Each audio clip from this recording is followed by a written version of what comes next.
We are forlorn like children, and experienced like old men. We are crude and sorrowful and superficial. I believe we are lost.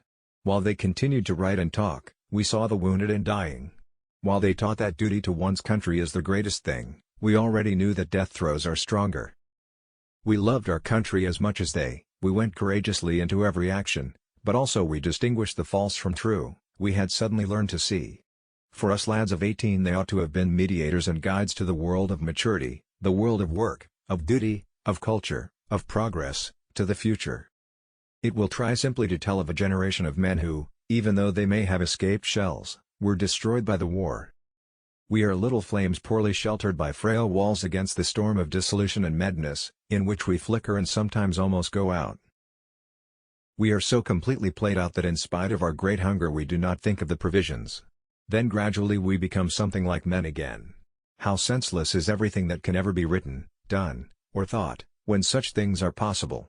We always see it too late. Why do they never tell us that you are poor devils like us, that your mothers are just as anxious as ours, and that we have the same fear of death?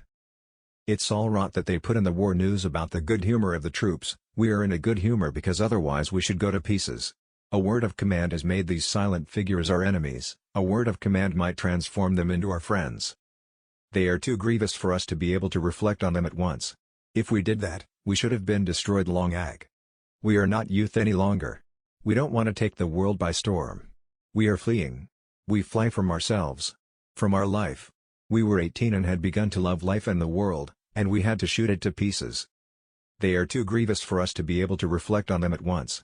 If we did that, we should have been destroyed long ago. This book is to be neither an accusation nor a confession, and least of all an adventure, for death is not an adventure to those who stand face to face with it. My heart beats fast. This is the aim, the great, the sole aim, that I have thought of in the trenches, that I have looked for as the only possibility of existence after this annihilation of all human feeling. Sometimes I used to think that one day I should wake up, and all that had been would be over. Forgotten, sunk, drowned. Nothing was sure, not even memory. I soon found out this much: terror can be endured so long as a man simply ducks, but it kills, if a man thinks about it. We were all at once terribly alone, and alone we must see it through. We often made fun of them and played jokes on them, but in our hearts we trusted them.